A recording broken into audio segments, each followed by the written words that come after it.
What's up, everyone? Welcome back to another edition of the Game Plan. It is NFL Week 5, and we're breaking down the entire main slate for FanDuel, DraftKings DFS purposes, as well as betting angles. NFL Week 5, the Game Plan.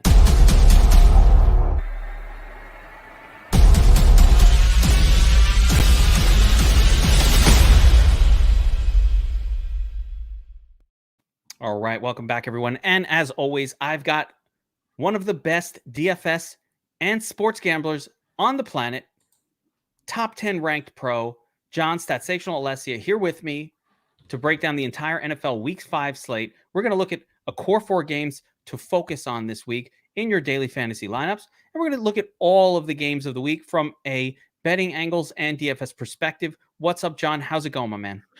It's going well, man. It's going well. A lot of podcasts today. Had my Survivor podcast a little earlier, and so you can catch that over on the Sharp app. But busy day, Wednesday. Love the Survivor podcast. And by the way, guys, if you notice, John and I matching with our Sharp swag today. The Sharp app is an app specifically designed for sports betting information and content. You can get John's Survivor breakdown over there. Of course, his bet of the day, which has been crushing. Compare odds across all books, props, everything that you need, and an awesome bet tracker as well. So make sure you go download the Sharp app. Do it right now. It's free. It's on the App Store. It's on the iOS Store. It's an awesome tool to help you not just with your sports betting, but with your daily fantasy stuff as well, because of the props and because of all the odds that you have and all of that. So go make sure to grab that, and you can get all of John's content over there. In addition, of course, today we are brought to you by Owner's Box Fantasy, which is weekly fantasy sports, a great game, and we love it because Owner's Box is a Superflex format. Superflex is the way to go. It's the future. I only play in Superflex leagues.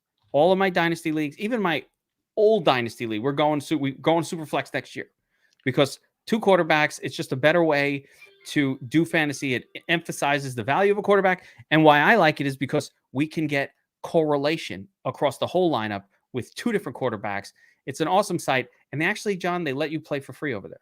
You don't even have to put in a credit card. If you click the link in the description of this video below, you can get $10 free by using promo code Drew9. You got to use the link in the description below to go over Owner's Box, get signed up. Promo code Drew9. You don't even have to put a deposit. Nothing. They give you $10 playing this week's 100K contest. It's got overlay every week. It's free money. So go check it out. Really good stuff. So let's get into it, John. NFL Week 5. And of course, the way we start this and every game plan is we look at 4 games to focus on. We call the core 4. And from there, we're going to go and take a briefer look at all of the other games. So let's get started with the first game on the core 4. We've got the Packers taking on the Bengals. 51-point total. And John, the betting angles are really interesting. And I can't wait to get your perspective on this game because I don't know what's going on here. Packers just a 3-point favorite. On the road, I get it. But a 3-point favorite against the Bengals seems a little surprising to me that the line is that low. Are the Bengals a better team than I thought? Because the Packers are definitely a good team this year. Do you know that for sure? You're saying it? They're definitely. I feel like they're good. Aaron Rodgers is there. He's a good player, and they have a good defense. And Jair Alexander. I mean, what's different about them? I think that team it's basically Aaron Rodgers, right? That's the way that team is, which they have them. So granted, they're a good team. Aaron Jones is not a bad player. You've got Devontae Adams. He's a pretty good player. Yeah, those players are all good with Aaron Rodgers. I don't want to get, we could debate how good Green Bay is. But listen, at the end of the day, they're 10 points better with Aaron Rodgers. Maybe, we'll see. Maybe Love is slightly better than what they had in the past. But it's all about Aaron Rodgers. I don't think that's a great team per se. Now, 3 does seem a little bit of a low number. They're on the road. I've talked about this many times. Being on the road is not what it used to be. It's probably worth about 1.5 points. So that line it does make you scratch your head. You're like, okay, Cincinnati looked awful. Should not have beaten Jacksonville in a spot where they're at home, night game, national televised game.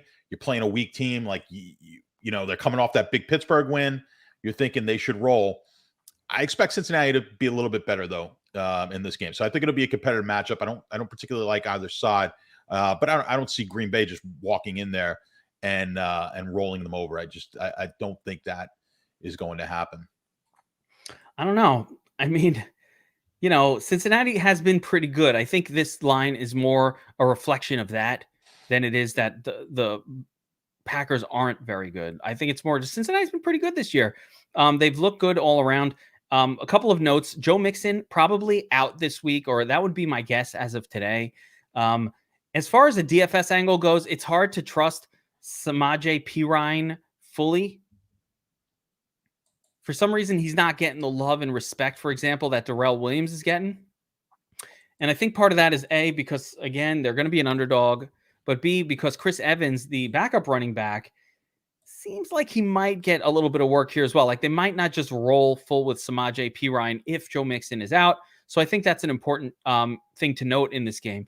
Kanger is telling us that Jair Alexander may miss this game. That is good. Jair Alexander is the best player on the Packers defense. So when he's out, that's a good thing.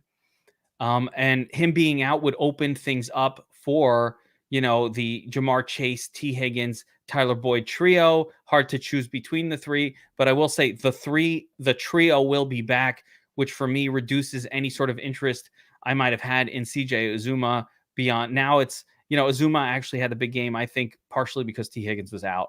And so they needed that third target. So I think it goes back to Boyd, Higgins, and Chase. Not very easy to pick which one of these three you're going to want to play. I mean, it's hard to pick because there's three of them and they're all really good. On the Packers side, there's a couple of interesting developments from a DFS part. I don't know if I want to play Aaron Rodgers in this game. I know, Aaron Rodgers is a tough DFS play because he relies so much on Devontae Adams and he just doesn't have those big weeks. But it's interesting that with Marquez Valdez-Scantling, out for the season, that Randall Cobb really got a boost in his share of the offense last week. Obviously, he smashed from a scoring touchdowns point of view last week. He got 2 touchdowns, and it felt like Aaron Rodgers was right back with his old buddy.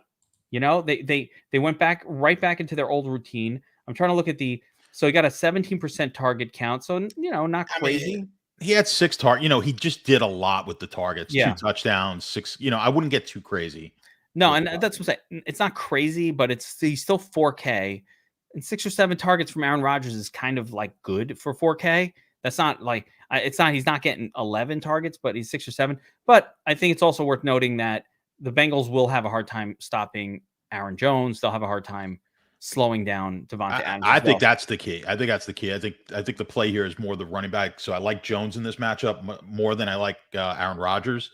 So I like that side. I don't love this game. I think this game winds up being a little bit lower scoring than the experts have it at the 51. So I could definitely see this, in the 21-17, 24-20 type of game, and not really a game stack that I'm going to want to be too heavy involved in. So I like the running back here. I don't like running back like you mentioned, Cincinnati. I'm going to kind of avoid that whole mess of a situation there. And I kind of like pieces like you said, Cincinnati.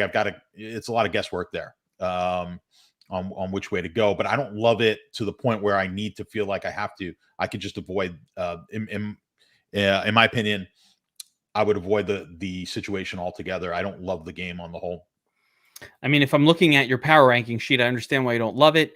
As we look at the power ranking sheet right here, and I hope you guys who are watching this on video can see this, but it's got Green Bay projected for 84 total rushing yards and only 224 total passing yards and a score of around 21 points. Actually, it's interesting. Your power ranking sheet kind of have these two teams closer to even. So it's not even saying, hey, bet the Packers here. It's kind of saying you might want to bet the Bengals. Take into account now we're now finally looking at the 4 actual games that were played, and Green Bay had that atrocious. Green Bay's going to have a tough time on my rankings really climbing with that game.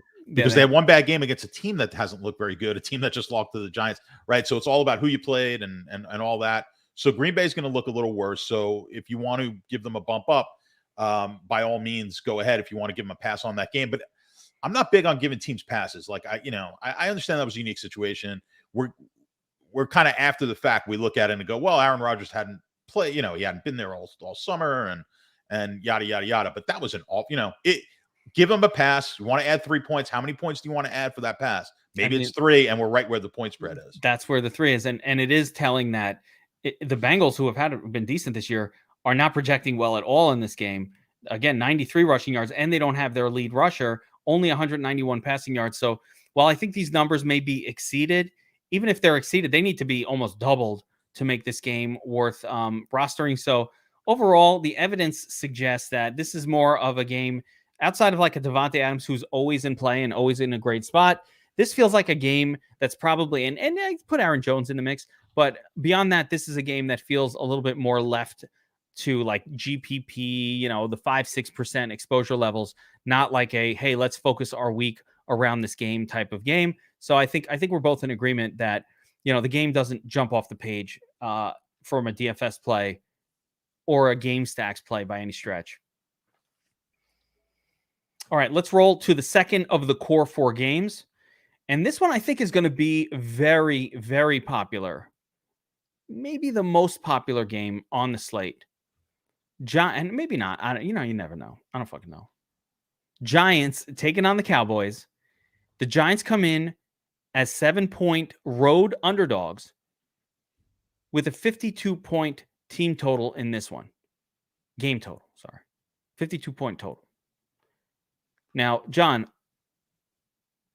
Giants road 7 points, it's a division game. When you look at the betting angles here, are you thinking like this is probably a spot to take a stab on the Giants just to hang in there? Certainly, I think they could win the game. I mean, I don't put it past them, but certainly maybe to keep this game close against a hated division rival.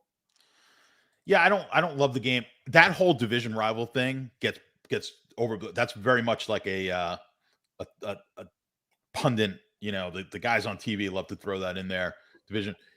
There's very little evidence when you start breaking down the numbers, like divisional games, conference game, that those matter all that much in the NFL. It's baked into the line. That said, this is like the classic no bet for me. Like I will not be on either side of this game. I think they hit the number right. What's interesting though is the total jumped about 3 points from where it would have been, and that's really based on what the Giants did this weekend. So now we're seeing this. We probably wouldn't have had this had the Giants just gone in there and scored 10 points last week and got blown out, the 30-10. But the fact that they went into New Orleans, played really well, win that game in overtime, that bumped the number up. So where it was going to be 49 is now at a 51.5 total. I mean, there's a couple of good defensive backs in this game, and we could probably try to predict what they're going to do and who they're going to be on. So the Giants, they've got Bradbury on their team, and I consider him to be one of the better shut down. He's one of the better defensive backs in the league. He will probably be on Amari Cooper for most of this game. On the flip side, the Cowboys have Trey Diggs, who has emerged pretty close to a star. Now, Diggs actually was burned quite a bit last week by... Who the fuck did they play last week? I don't remember. Carolina. Yeah. By DJ Moore. Yeah. But he also got an interception and broke up a lot of passes. Just Carolina just focuses one guy so much that DJ Moore got there anyway. And it's a reminder that coverage doesn't matter that much, even elite coverage. So what if he got an interception? The guy, if they keep throwing to the wide receiver, eventually he's going to get his. And so that's going to be the Amari Cooper play. But on your power ranking sheet here, it's interesting that the Giants are projected for 322 passing yards, whereas Dallas, also a lot of passing yards, 298, which is great, but also 179. So a lot of rushing yards. So lots and lots of offense for the Cowboys in this slate. And the Giants, a lot of passing offense potentially that we might see here. So it does stand out from a DFS perspective as the kind of game to target. The Giants have been pretty bad, probably about in like the bottom 20 against running backs from a fantasy standpoint. And just let me quickly look at Dallas. Dallas is the second best team point wise for running backs. So That's a separate sheet, but it's looking at this year's results. So that's kind of confirming what we're seeing here. So I do think we're going to get a heavy dose of running from Dallas, which may curtail the offense a little bit, or the passing game a little bit, but I don't think so. I think we're going to get good game stacks here. Now, also the giant number. Remember, Barkley is starting to come into his own now. I was going to bring that up, that the power rankings don't account for the fact that Barkley first healthy game was pretty much last week. Yeah, you have to take that into effect. So, we know healthy Barkley, how good he can be, and I think we're getting there now at this point. So we're going to have to adjust the numbers accordingly here. But I think the Giants are going to be able to move the ball. Giants are going to be able to score in this game. So I do like game stacks, and I like mixing in the running backs into those game stacks on both sides. Now, of course, you run into the situation in Dallas where they do have trust in their backup. Giants is going to be Barkley. Like, that's it. So, but Dallas, I still like Zeke, but Pollard's going to take a little bit of, going to take a few touches away. You could even use, I didn't look at the prices yet because we're a little early on doing this. But Zeke is wildly expensive. I assumed he would be. On FanDuel more than DraftKings. Like, actually, when I went through the FanDuel numbers, I think Zeke is like $7K on DraftKings, but $8K on FanDuel. Mm-hmm. And it's almost unplayable on FanDuel for me at that price because it's floating a little close to Dalvin Cook and Derrick Henry. It's not there yet, but it's getting closer to the zone. And those two guys, Henry and Dalvin Cook, if they're doing it right, are 25 to 30 touches a game, where Zeke is going to cede 40% of his touches to Pollard. He's never going to get you 25, 30, or he won't in this game.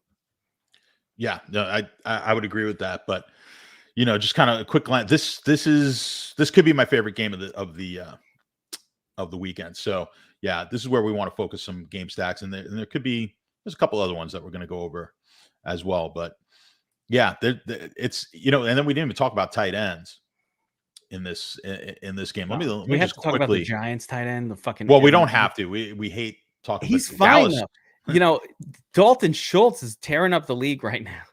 It's like Jarwin. It's insane. Yeah, so it's insane. So just looking, I'm going to quickly look because you don't really need my statistics for this, but no, he's touring it up, but he's touring it. But they're outside of Kelsey, so Kansas City and Tampa, because Gronk has had so many of those good. They're like the third best team right now, or fourth best team, and Philly, who have Goddard and so whatnot. Here's the problem with that, Dallas. John. Here's my concern. You're right. The last few weeks they've gone to the tight end to the detriment of CeeDee Lamb and Amari Cooper. When does that shift?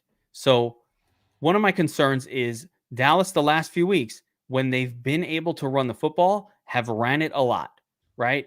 They're emphasizing it, which is concerning because in a couple of those games, Dak is only getting 27, 24 attempts because they're just running it a ton. And contrast that to week one, where Dak, when they weren't emphasizing the run, and Dak got like 50 targets in the game. Mm-hmm. So that's been to the detriment of Amari Cooper and CeeDee Lamb. And it's crazy because they're without Michael Gallup. So you would have thought that CeeDee Lamb and Cooper Kupp, Amari Cooper, not Cooper Kupp, Amari Cooper. Well, I always get it wrong. Cooper would get more targets, but it hasn't materialized. And I think it's instead they've gone to their tight ends, and it's like, dude, was Dalton Schultz fucking 8 targets? You've got Dak. Dak's a really good quarterback, man. So he's going to find, he's one of those guys who's just going to find the guys who are open, who are playing well. He's got a ton of weapons, and he's pretty smart. So that's the trouble with those type of quarterbacks with that many weapons when you play that team. So it's advantage me when you're MMEing, because I can play a lot of combinations of this game. If you're playing one, it's a little more difficult. Just want to throw this out there too. The Giants are, and let me bring it up, I believe the second worst team against the tight end so far this year. The Giants are, let me quickly look. So behind, they're behind, like Houston's way out there, and then it's the Giants. So you're saying I'm not chasing by playing Dalton Schultz? Yeah, well, that's the problem. I wanted to actually get a quick look at, like, have they just made his price ridiculous?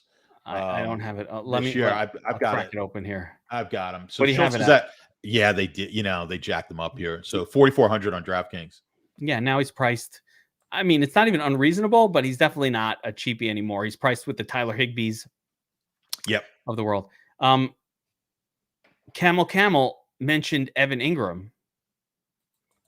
And Evan Ingram's getting 6 targets a game. I'm fine with that component of it. So if you want to play Evan Ingram, he's still cheap enough for the 6 targets that I think it's enough. But Evan Ingram's like a supreme fuck up. Evan Ingram is borderline reaching Ron Jones Jr. level unplayability, in a sense that he just like, even when he has a chance, he will just do a mental screw up and fuck it all up. Yeah, we keep going right back to it. Yeah. There's certain players that you kind of fall in love with the talent. And, I remember when he first came out, I'm like, boy, this guy looks like just a big wide receiver. Like he looks like he can't tackle him. But yeah, I'm pretty much done. He's broken my heart too many times. And look at the Giants' numbers. They have not really used the tight end all that much. With Barkley back in the mix, I don't expect big stuff here from Ingram. I expect a lot of Barkley, and they'll do just fine in the passing game. I think there's going to be enough yards to go around where with the wide receivers and Barkley, and I don't think Ingram gets much in this game. We will definitely see, or we'll probably see Trey Diggs on Kenny Golladay. So I don't know who they're going to throw to. We have to see if Sterling Shepard comes back. I know John Ross filled in for Slayton. I don't think they're any different of a player. So like one or the other, who cares? But, if Sterling Shepard isn't back, that's where Evan Ingram was interesting for me last week, just because possession wide receiver wasn't with the team. So if he's not going to be there, great. Maybe they'll throw to the tight end, which they did, but he only got like 3 yards per reception. So, even 6 targets last week didn't do a whole lot. Yeah, on the Cowboy side, I think, I like on the Giant side, I like Barkley the best. I really like Saquon Barkley here. Yeah. Like, it's Dallas. They're not that good against the run. That's the guy who's going to get a lot of the work. It's just Saquon. If Sterling Shepard was back, I'd have some interest. And again, on the Dallas side, I mean, Zeke is priced up, I think, too much on FanDuel to be viable. I think you probably play him on DraftKings at $7K range. And then beyond that, of course, I'm waiting for the Cooper or the Lamb bounce back explosion game. It's going to happen. They're going to go imagine a game like today, like the Giants are the worst versus the tight end. That's exactly the time when they'll just go back to CeeDee Lamb, and CeeDee Lamb will be like putting up 30 plus. And we're like, how did we not play that guy? What were we thinking? So I will play it so I don't have to tell me how will I not play that guy. But I really like this game overall. All right, next up, we've got San Francisco 49ers taking on the Arizona Cardinals. 49ers coming in as 5.5-point road underdogs against the John predicted winner of the NFC West themselves, Arizona Cardinals, preseason choice by Statsational to win the NFC West. It's looking pretty good right now. It was good value. It wasn't like I necessarily predicting. And let's not take victory laps in week 5, but so far so good. Right. And that fairness, was an impressive win. Just betting a wins the NFC West is not the same thing as predicting that they do win. Yes. It's more predicting that the minus 800 odds that you were getting on that bet, or minus 700 or whatever, or 650, whatever it was, is we have a better chance than those odds imply of them winning the division. Correct. And we went over that in the preseason, but you got to be impressed with what they're doing right now. And defensively, right? They've looked pretty good. I mean, we were raving about how good that Ram offense was. They couldn't do much against them. They've had a couple of good defensive performance. Well, let's see what the power rankings say. Let's look at the numbers. I hate believing what my look at the numbers, but now we just talked about how the line moved from the early opening line on the point spread. Now, both of these lines, actually, the spread and the total, we talked about in the last game, that total based on how the Giants looked, we went up from like 49.5 to 52. On this game, it's been the opposite, right? So this went from like 52.5 down to 50. Also, Arizona was projected to be like a 2.5-point favorite. They're now 5.5-point favorites in this game. That's really all coming off based off of how good they looked last week. So that's a big jump on the point spread there. If they lost that game by a touchdown, we'd be looking at Arizona 2.5-point favorites. Plus, San Francisco lost last week as well. The quarterback situation, that's not helping. Yeah, could it be the Lance situation that's really doing, because it adds a little bit of uncertainty to this game? It does. I think a lot of people were thinking when we're looking at the numbers, we look at the quarterback obviously changes the spread dramatically.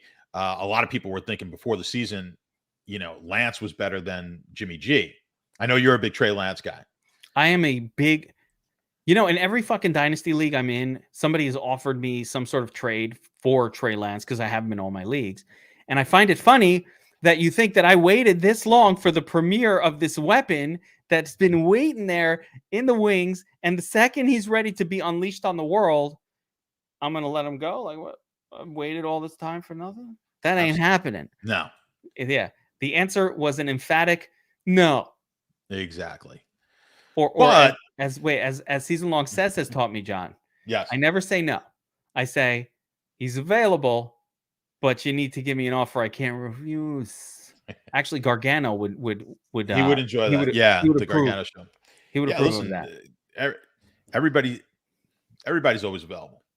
There's a price for everybody, right? So you could always inquire. Just don't insult me with the offers. I hate when people do that. Yeah. You insult me. Do you think I'm a moron? Yeah. So now getting back to this game and the line, first of all, what do you do when a quarterback's premier? We don't have a good understanding of kind of how the game's going to play out. It's a new first game for this guy. So what do you do in that situation? Is it like, no bet, I'm not fucking with it? Or do you say, hey, Arizona got a little bit of like that juice coming in from last week. Maybe they're on a letdown. The perfect time for a letdown. You beat the Rams. You're feeling on top of the world. Everybody's telling you you're the best team. You're the best. MVP, Russell Wilson. And that feels like when the letdown happens. Kyler Murray, MVP. What did I say? Yes. Why? Because they're both short? They're both little guys who can run around. Are you saying that I just judge them based on their heights? Yes, you did. So I love my short guy. I don't know. I don't know if his hands are as big as Russell Wilson. We haven't seen. I don't know that for sure. I know Russell Wilson has mitts on him, but yeah. Listen, that's a phenomenal win. My shorties, Russ, Rondale, we all got to stick together. Exactly. Yeah. Listen, I'm in the same boat, man. The 5'7" crew. We got to stick together.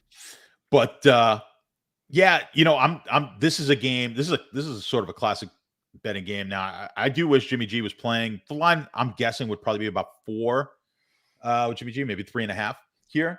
You think it would be lower? Okay. Oh yeah, you're not getting you.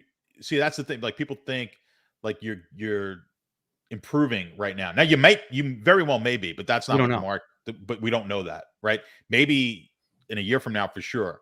Tomorrow, Sunday, who knows? I don't know. You know what you're getting with Jimmy G, and Jimmy G gets knocked. He's not that bad a quarterback, but he's not the exciting. He ain't that good. He's not that right, but you can win with him with the right defense. Now that's back to from a fantasy standpoint. This defense hasn't been all that great. You're not anticipating 50+ totals in San Francisco games, but this is where we're at now. Like I said, again, this total has come down, and I think that's. Again, it's a combination of the quarterback and Arizona's defense playing fairly well. I do like San Francisco as a lean here in this game. I like the points. I think it's too many points. And I think there's a little bit of an exaggeration, overreaction to the market. I like Arizona, but I'm not sure that they are deserved of a 5.5-point number here in this game. So I think it's a little too much. I think this is going to be a tighter game than we expect. I like that game. I like, San Francisco coming off a pretty poor game, Arizona coming off the game of their life. I like that spot. Yeah, you usually want to go the opposite way in that scenario. I get it. From a DFS angle, a couple of interesting notes. And there's a lot of interesting notes in this game. Actually, when I first started, I was like, I want to stack it up. And then you start to look at the game and you're like, maybe I don't like stacking this one up that much, because it's hard to nail down where some of the offense is going to come from, especially on the Arizona side. But let's start with the 49ers. Deebo Samuel, an absolute volume machine to start the season, was in the nuts last week. You had to have him in your lineup to take down tournaments last week. And he is getting an absolutely disgusting, 35% target share. Last week, you saw George Kittle's target share pop to 31%, which is great. That's what we dream about with George Kittle. And Brandon Ayuk, oh, forgotten man. This situation is not good. Not good. I don't know what's going on with Ayuk here. The sample size is starting to get large enough to be like, hey, as we're not there yet. We don't have enough sample, but we're inching towards that level where we're like, is this Kendrick Bourne part 2? Is this like another time they're just not going to throw to this guy and he was just good last year, but he fooled us? This guy was going multiple rounds ahead of Deebo Samuel in fantasy leagues just a couple weeks ago when they were being drafted. So the common denominator, the man, not me, we said to take Deebo Samuel. I have him on all my teams. Thank goodness he helped me win last week. But the average fantasy football prognosticator had Ayuk above Deebo Samuel. So what the hell's going on there? Don't know. The other issue that I've got with this game is the running game now for the 49ers side is very sketchy. Elijah Mitchell, John, will be back this week. And from what I saw out of Trey Sermon, they did run him 18 times last week. God bless them for doing that. He didn't get a touchdown. It was unfortunate. Hurt my teams. I played a little bit of him, but they clearly do not trust him in the game if they're going to throw the football. They don't. And it's very clear. Targets, 0 last week. Not only that, he wasn't on the field at all for passing downs. He came off the field. So he was only on the field for 51% of the touches. In his place, they had Kyle Juszczyk. I think Elijah Mitchell might come in this week and be the starter. I think he might be the number one back and a guy who might also get passing game work. So I don't think that the people who wasted all their fob on Elijah Mitchell are actually wasted their fob or are donkeys. I think there's a chance that Elijah Mitchell, I'm leaning to that Elijah Mitchell will be the primary back in this week's game. I don't know that the field will be on that same thought process. And I definitely think he might be like a really cheap, interesting piece that no one will be on this week. That Detroit game, though, he had 0 targets in the receiving game. Yeah, he doesn't get who, Mitchell? Yes. Yeah, they 0 haven't him either. But he was on the field. He was on the field. Yeah. That was the difference. He was on the field for the passing downs. They didn't throw to him. But with Sermon, the minute it's a definite, like they don't want him pass protecting at all. That's what I thought.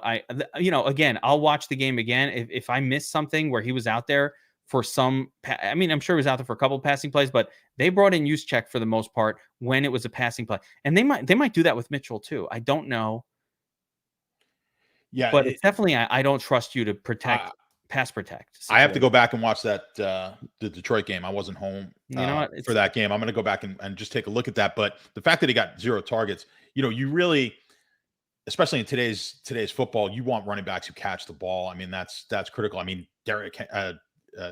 Henry now is catching footballs. Like that's just making this total animal just unstoppable, right? How much better is a pass catching Henry? Oh, it's ridiculous. I mean, yeah. So that's what we need. So now you're so limited. If you're not catching any balls, you've got to rush for 100 yards and you got to put 1 in the end zone. 2. So it maybe 2. Yeah. Depending on the price of these guys. So it's asking a lot now when you don't get those 3, 4, 5 catches for 30, 40 yards. So the running back situation, I mean, it's hard to believe. San Francisco, I'm looking at the numbers here. They're the 6th worst in points for the running back position so far this year on my numbers. And, you're down there with teams like, Cincinnati, Miami. Miami's the worst of them all. Yeah. They have to be last. Miami is Baltimore's actually last. No, Baltimore would be number 1.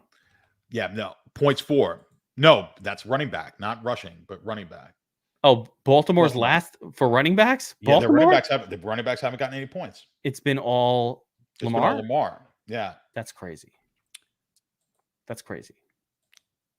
So yeah, it's teams, the top teams are like Dallas and Tennessee, teams like that. So yeah, the points are not. That's nothing that we would have figured. Like you wanted. I mean, when I was drafting season long, you want San Francisco running back. I was just drafting. Yeah. That's why I have Mitchell on one of my deep team. I drafted him before the season. I'm like, just give me. I drafted Moser, and I'm like, give me Mitchell. Hasn't really worked out that way, and quite frankly, we've learned a lot about Shanahan and how he's, I guess, more of a disciplinarian hard ass than we thought. That's why, I mean, I am not fond of Ayuk here. I think he's proven enough. They've had some really good matchups. So if you're not going to get it done in those matchups, Arizona's actually been better. Including with a hobbled, George Kittle in a couple of them where you're like, yeah, they got to throw to Ayuk. Yeah, definitely concerns. And worse with Trey Lance in there because Trey Lance is going to steal the tutties by the goal line. So there's a lot of risk with these San Francisco running backs for sure. And sliding over to the Arizona side, it's always difficult to nail down the pass catchers because they play 4 wide in Arizona more than any team in the league. This is the team in the league with 4 wide receivers on the field more than anybody else. Buffalo is in the range, but it's been Arizona who's been the top. And actually now they're mixing in the tight end Max Williams, who actually I think is a very good play. I think Max Williams has now become a legitimate part of the offense, which is interesting. Like he's real. He's a real player that is getting targeted, and we have to accept now that Max Williams is a thing. All right, fine by me. At the top end, Connor falling into miracle good games. I am not going near that situation, but I mean, he's a goal line back, and he's gotten 2 touchdowns. I think the last couple of weeks, or at least 1 touchdown last week, and maybe 2 the week before, and almost no yards. As far as the rest of the pass catchers go, I mean, it's a dice roll. Rondale Moore, Christian Kirk, AJ Green, and DeAndre Hopkins all really kind of splitting similar looks. Christian Cook, a disaster last week, but on the season, he's pretty much the same as Rondale Moore and Max Williams, with actually AJ Green having been pretty damn useful for about the cheaper than Moore and Kirk all season. It's been AJ Green who's been useful. And DeAndre Hopkins, because of the spread of the football, has, for me, become borderline unplayable until his salary on DraftKings or FanDuel comes down to a level that's appropriate for his actual target share in the offense. So DeAndre Hopkins, to pay all the way up to $7,500 to get a 20% target share guy, dude, that's not going to win you any money in DFS most weeks. You know what I'm saying? Yeah, I think he's being priced on reputation right now. That's right. That's the worst. How do you have a guy who was 7,700 last week have 10 points, basically 11 points, whatever it is, and then drop him $100? Reputation, because the Kyler stack people want to play DeAndre with him, even though why would you play 8 target low A dot DeAndre Hopkins when Devontae Adams is there at the same price? Like, you got to just play Devontae at that point because he's getting 12 targets and a much deeper depth of target. Dude, we've seen how bad the Tennessee defense is, and I told you that last week. The Jets were going to put some points up. He scored 2 touchdowns in week 1. Like, this was the only week that he had a good week, right? Against Tennessee. Hopkins. Yeah. But he still only had 83 yards on 8 targets, right? He gets 1 touchdown there. It's like it's totally different. So it took 2 touchdowns in that game on 8 targets for him to be useful. He's not getting the targets. I would be, at that price, you have to be very hesitant. Not saying he can't have a blow up game. It could happen, but you're going to be much better off in the long term here fading those type of plays. That's an interesting question. Should I trade Lockett for AJ Brown straight up? Man, I hate to make a trade for an injured player. Is the only concern I have. I'm going to say no. I would say I'd never make trades for injured because you just never know how serious the injury is. Yeah. They wind up like nagging all year. The guy doesn't come back. Season-long fantasy football. This isn't dynasty. 2-3 weeks pass and you don't have a guy there, you're out of the playoffs. So I probably would not make that trade, even though AJ Brown was certainly taken multiple rounds ahead of him. So, all right, that'll do it for that game. let's jump over to our surprising fourth game of the core four. And before we go to the core four fourth game, I want to mention that NBA is starting up, and it's the perfect time to sign up for the core four membership at DFS Army. That's right. I worked it in, John. I worked it in. You're a magician. I'm getting better at the hosting. The core four membership at DFS Army covers the core four sports: football, basketball, baseball, golf. You know what's going on simultaneously today? Football, basketball, baseball, golf. You get all four sports on the core four. All four sports on the core four. We can make a really long rhyme with this thing. I know that's your thing, man. I'm going to now, I want to take it further, but this is live streaming. I'm like, yeah. What do you, all right, I'm not going to do it. I could give you like a human beatbox, and then you could just rap over. No. All I'm saying is the core four membership at DFS Army covers all four core four sports. What more could you ask for than the core? No, I'm not going there. It's $49.99. You can use my promo code Geek. It's 10% off. That's $44. $44.44 for the core four. All four sports happening simultaneous. Go sign up at DFS Army. Use my promo code Geek if you're not signed up now. Josh wants me to drop the button. Please don't. No, you gotta be here for the Players Club for that. You gotta be VIP. You gotta be in the crew. But go get signed up at DFS Army. It's a perfect time for that because we got all four sports happening simultaneously right now. And we have a membership broken out. It's the best deal in the industry. And of course, you want to join the winners. Why wouldn't you want to join DFS Army? That's how we do it. We crush in DFS Army. All of these sports. All right. The fourth game on the core four. It's a little surprising. John and I had a long debate about this before we started the game plan show. We're going with Bucks Dolphins.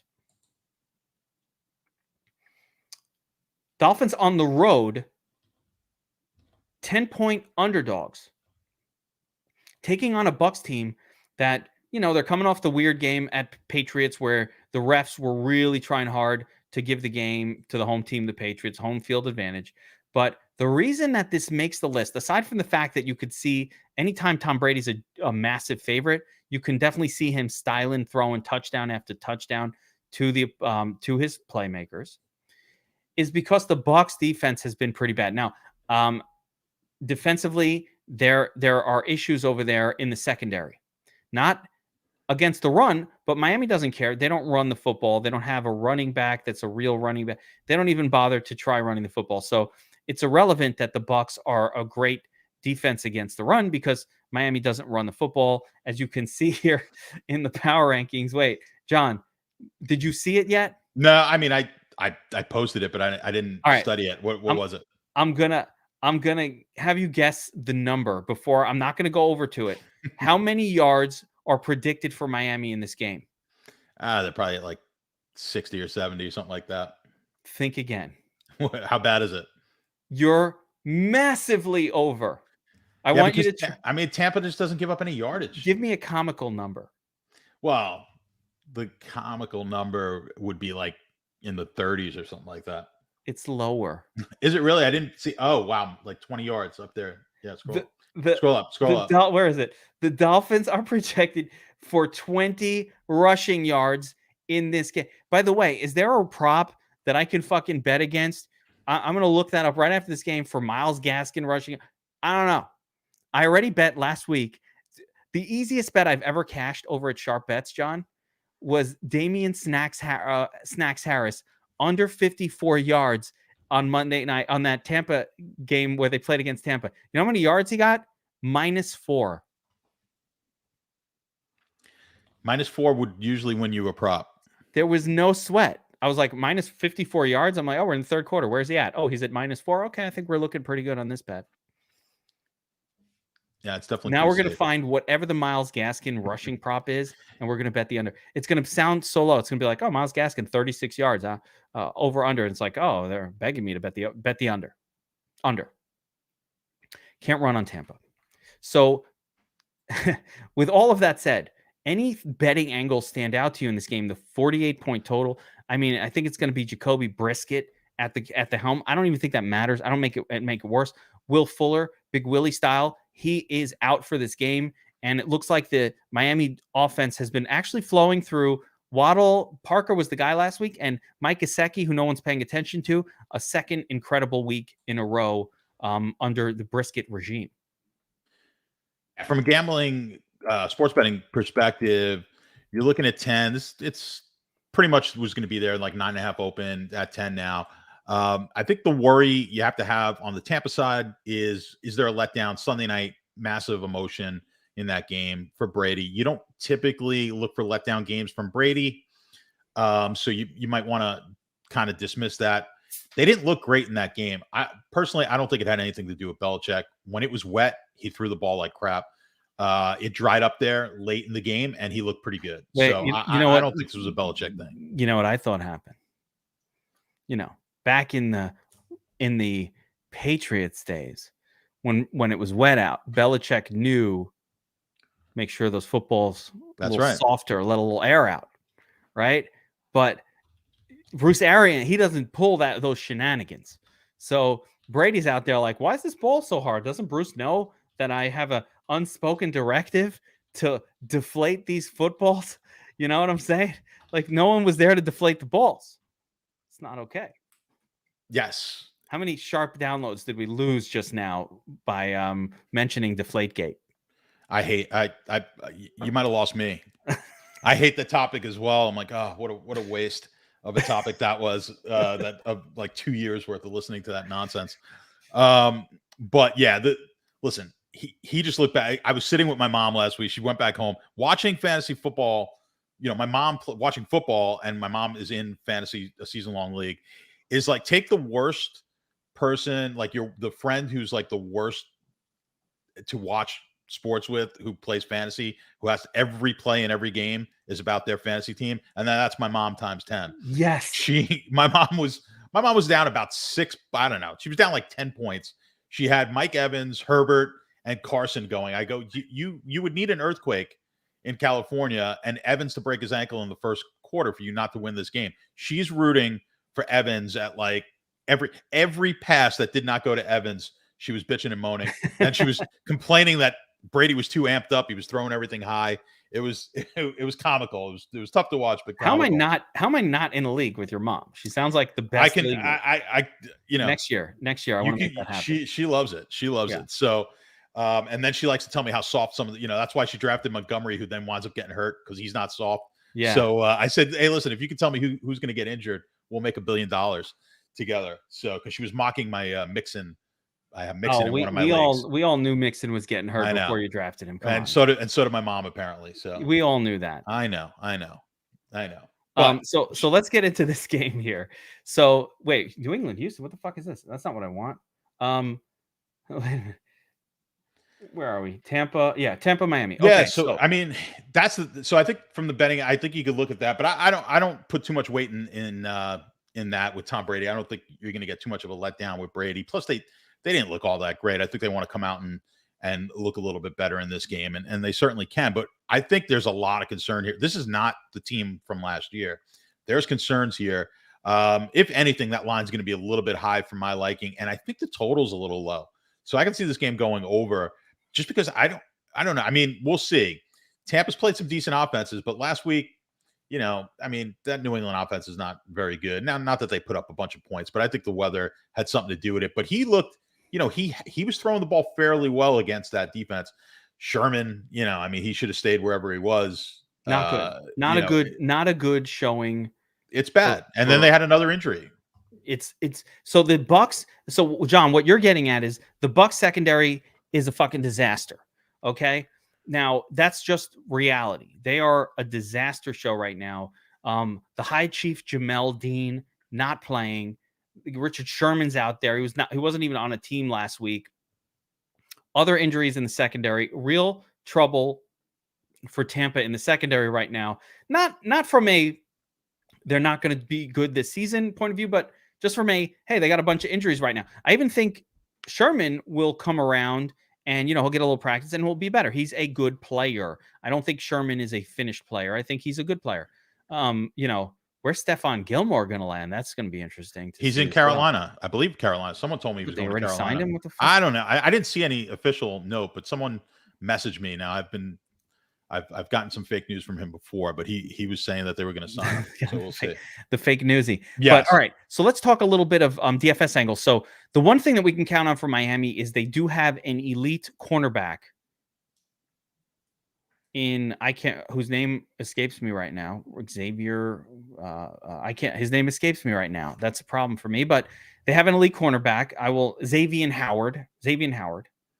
I always say Xavier Rhodes. It gets twisted in my brain space.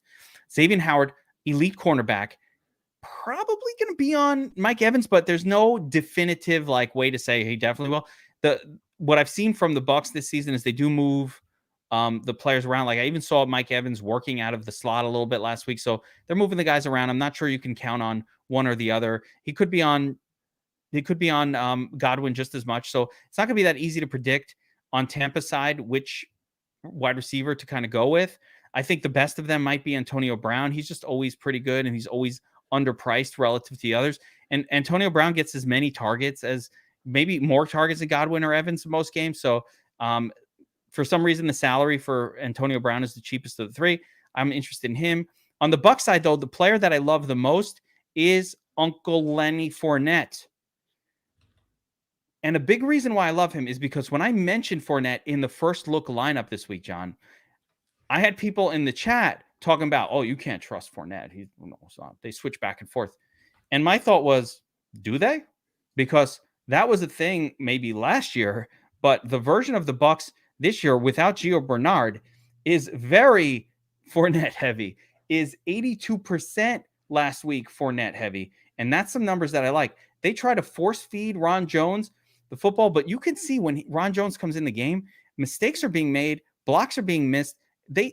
He is a mental problem. He's a guy that makes mental errors when he's in the game. And I keep thinking he's going to outgrow it. And, because the talent is there as a runner, but he hasn't outgrown it. And now it's too many years. It's too many years of the mental mistakes. So Lenny Fournette has been the guy. He's getting a ton of targets. They definitely don't throw to Ron John. And with Gio Bernard out, I just think that Fournette is in a great smash spot against the Miami defense. Can't stop the run. He's super cheap. Look at the numbers here. FanDuel 6,400. DraftKings 5,200. That is the bottom end of any sort of running back group. And I don't think that many people are going to be on him. I really don't. I still think there's this, it's the perfect spot. Massive favored team running back. That's who we play.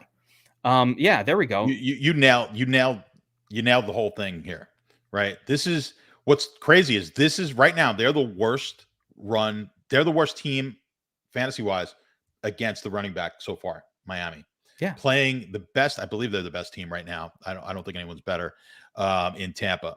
So Tampa, yes, is the best team against the run. Cleveland's right behind them, fantasy points. So this is interesting, which is why I do like wide receivers here. It's just such an odd team right now, Tampa, because they just have not lost a step against the run, and you can throw on this team. They are the worst team against wide receivers right now, fantasy wise. Kanger just steps in to pour cold water on my interest in Fournette.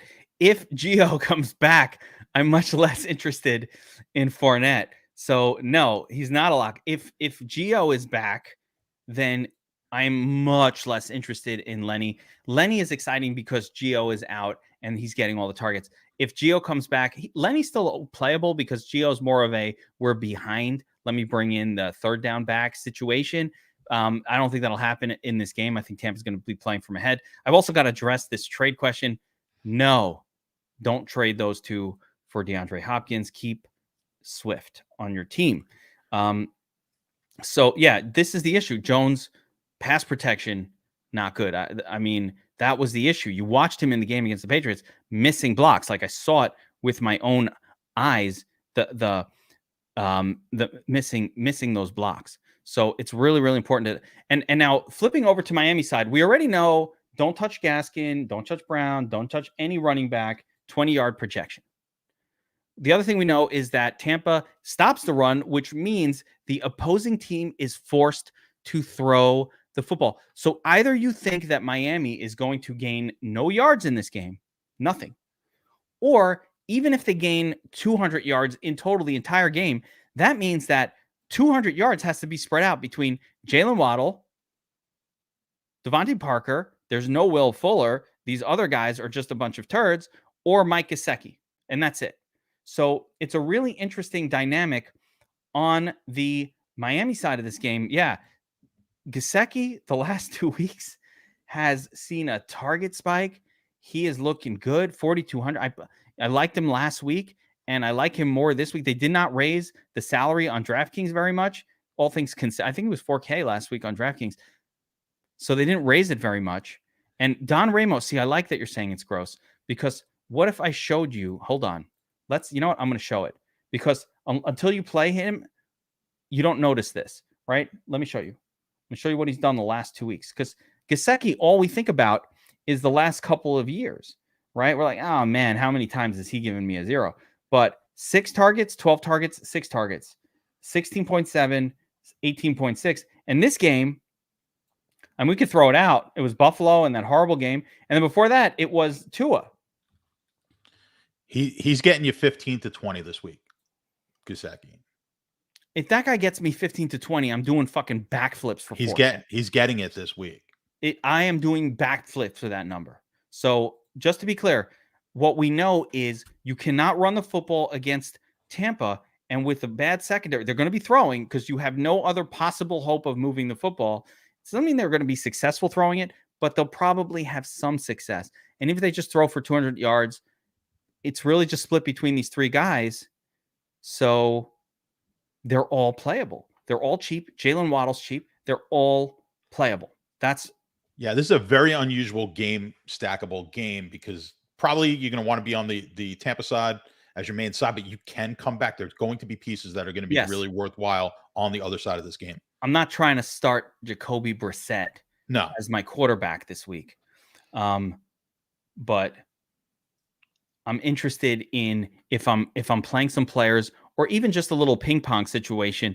Again, if Gio is out, I might do a Lenny sort of Gesicki mini stack. I think I'm open to any one of the wide receivers, a little Antonio Brown, maybe bring it back with Waddle. Like some of these cheap ones, you're going to see as we go through the rest of these games that there are some incredible spots for running backs that we're going to want to pay up for. So paying attention to cheap tight ends and cheap wide receivers that might deliver on a week where there's not like supremely obvious value smash spots, but rather kind of looking at these secondary approaches like, hey, what if we played Jalen Waddle? Like no one's playing Jalen Waddle under 5K. What if I combined him with 5,300 Leonard Fournette when everybody's paying up? So, and it adds some affordability. It lets me play Derrick Henry, lets me play Dalvin Cook. So we're gonna see those other games and how that all matches up. Any other thoughts on this one before we move on from the core 4? I would say that you could look at Braid as well. Oh yeah, Cameron B. So Cameron Brate, for sure. He didn't have the biggest game ever last week, but he clearly, I'll show the matchups page again. Brate clearly showed himself to be the preferred tight end from a targets perspective. Him and OJ Arenthal, James Howard were both on the field for 65% of the snaps, but only essentially one target. What I remember for Howard, it wasn't a red zone target, it was in the end zone. He missed it. Only one target for him and 14% target share for Brate, which tells you all you need to know. He's the tight end that they throw to.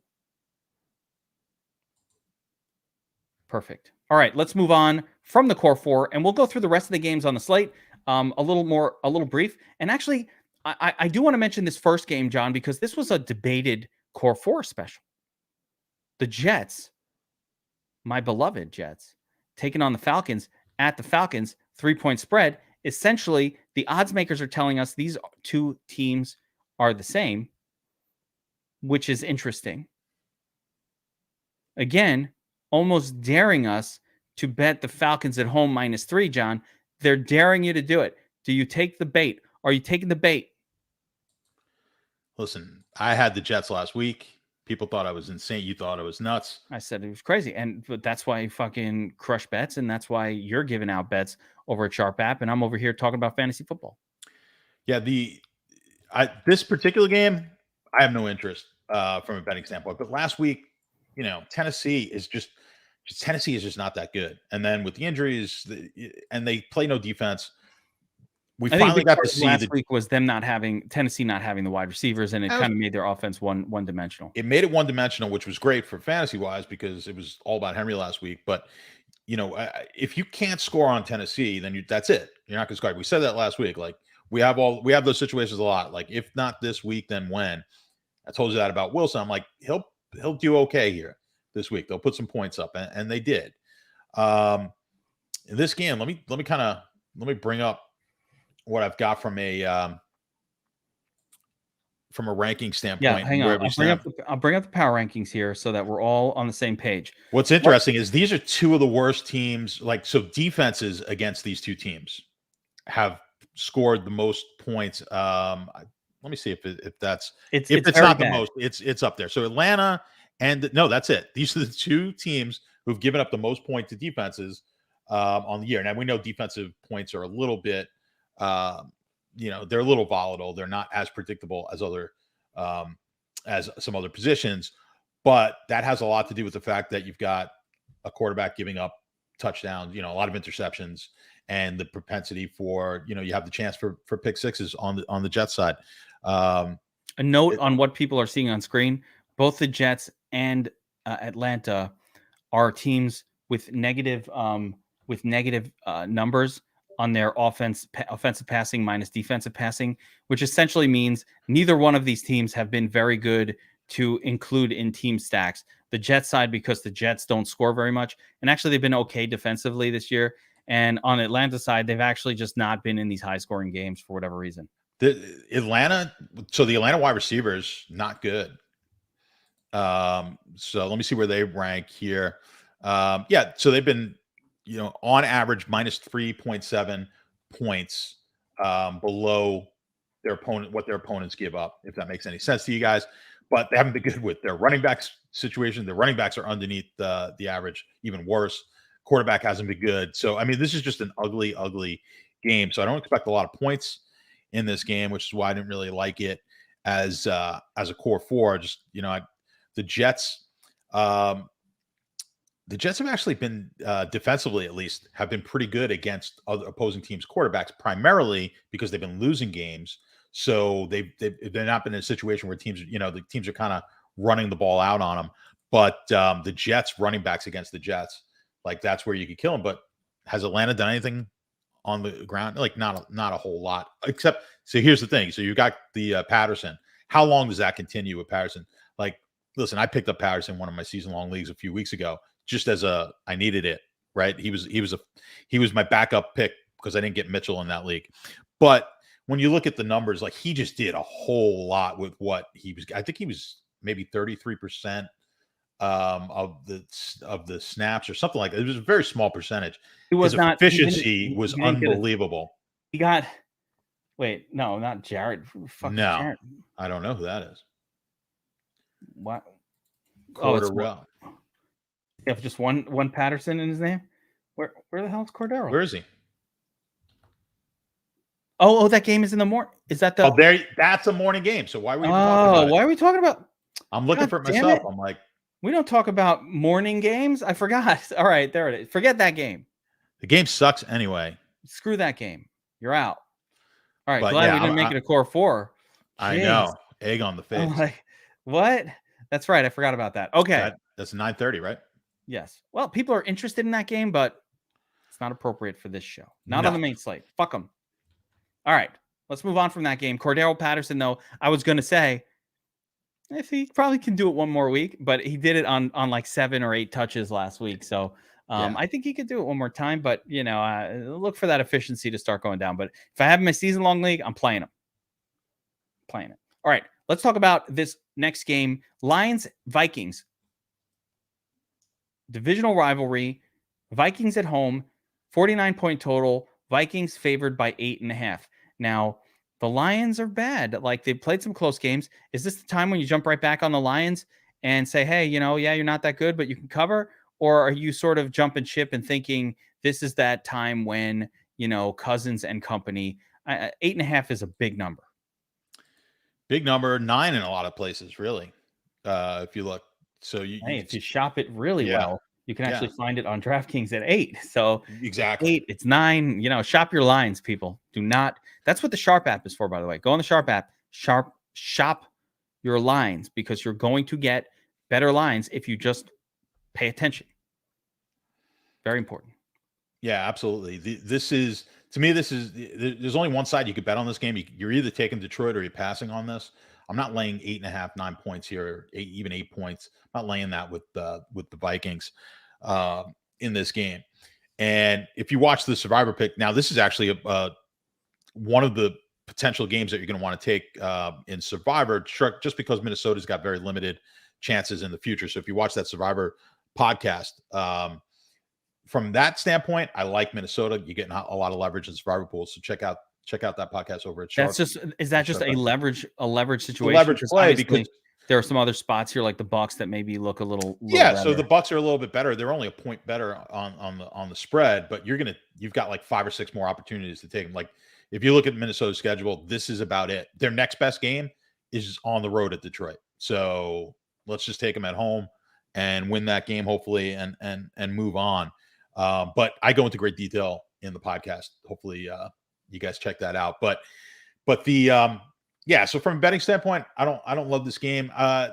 49. Let me see where this line opened on the total. 40. That's what I thought. 48.5, and it's kind of gone up half point to a point. I mean, last week was interesting for Minnesota. I expected Minnesota to score a lot more points in that game against Cleveland. But what I was shocked, I think I wasn't as shocked, but I think what shocked a lot of people was Cleveland not being able to score any points on Minnesota. Because Minnesota is not known to be a good defense at all.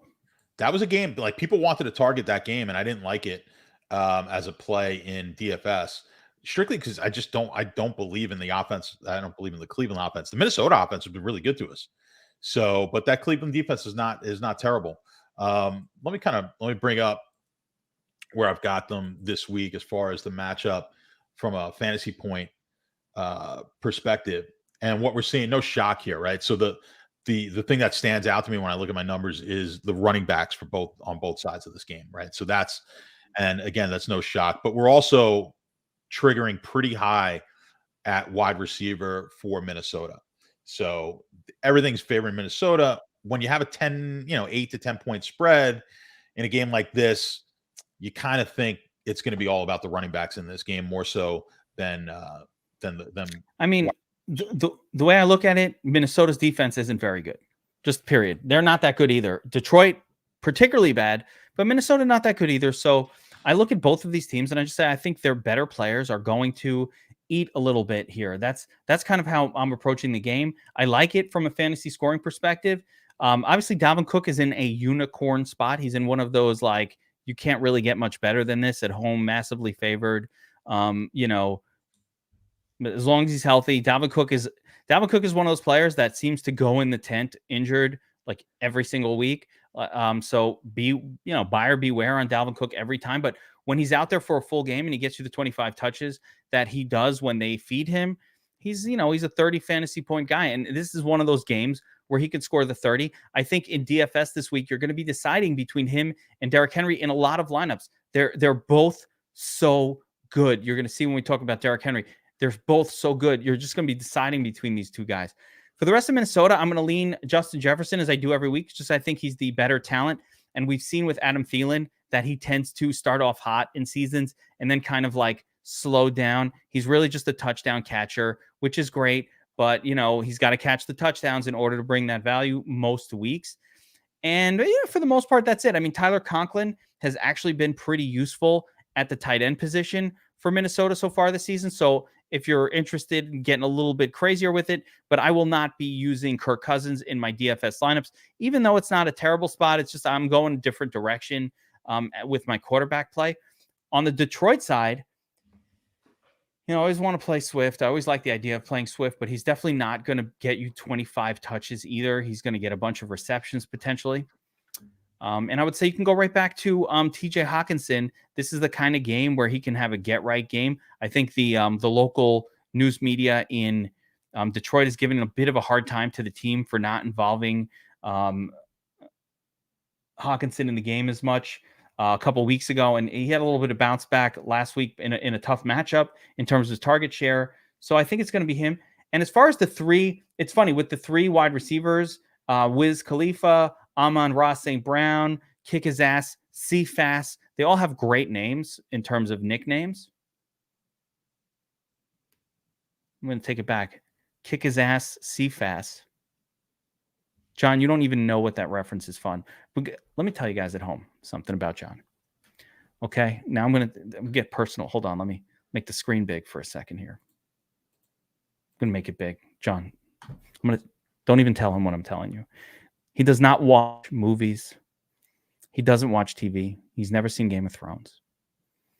He just studies sports stats and gambles like a fucking gambleaholic maniac. Now, he prints a lot of cash, but he doesn't know pop culture. So when I said Kick His Ass, C-Fast, a reference to Dumb and Dumber, he has no clue what the fuck I'm talking about. There's no reaction.